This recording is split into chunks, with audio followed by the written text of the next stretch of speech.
Tuesday night, June 25th of this week, Robert James Levy was brutally murdered inside this residence behind me, 3600 Mimosa Drive. Mr. Levy was a veteran of the United States Navy, served during the Korean War, longtime resident of Jacksonville. He was 83 years old. He lived in this neighborhood for the past 25 years. The Sheriff's Office would like to extend our deepest and most sincere sympathy to Mr. Levy's family and friends.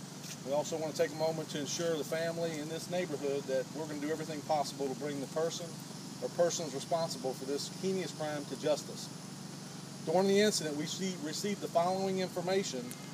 Our suspect in this case was a white male, 5'7", 5'6", 5'7", late teens to early 20s, 120 pounds, shoulder length, brown hair, green shirt, short pants, and wearing a black and white backpack. What we're asking the citizens in the community to do, he was seen near this house leaving the scene.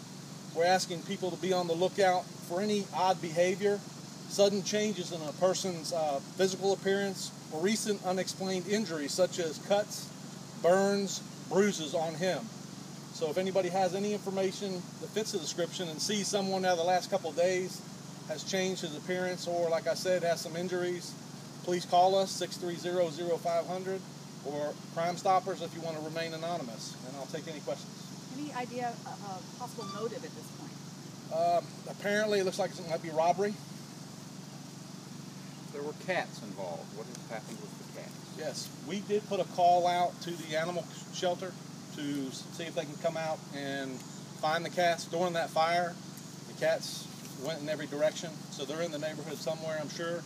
I'm sure some of the neighbors here are probably feeding them, but we did put a call out for the shelter that could come look for the cats. You don't know how many there were?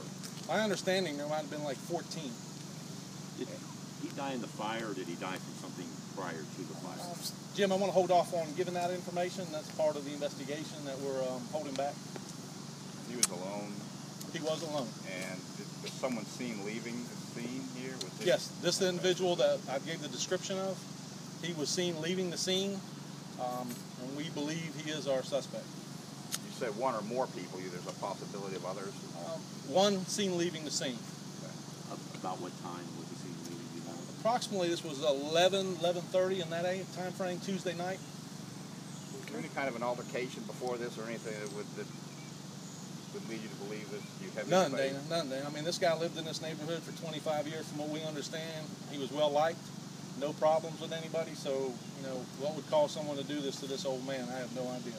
Did this guy leave on foot, or is there on foot? On foot. Do you know if he was married or had family, children?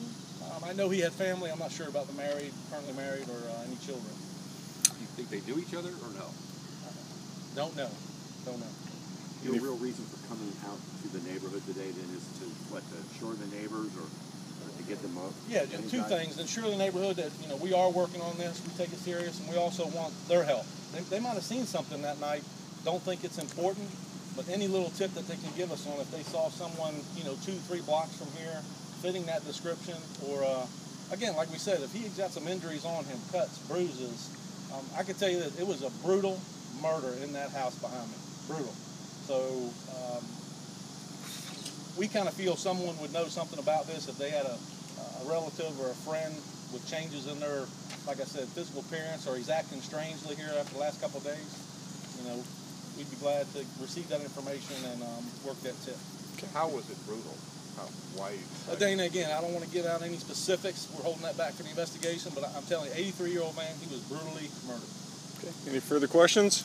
So then the fire is a result of trying to cover up the evidence? There again, I don't want to give anything away, but we just need the community's help, and like again, ensuring this neighborhood that we are doing everything possible to bring justice here.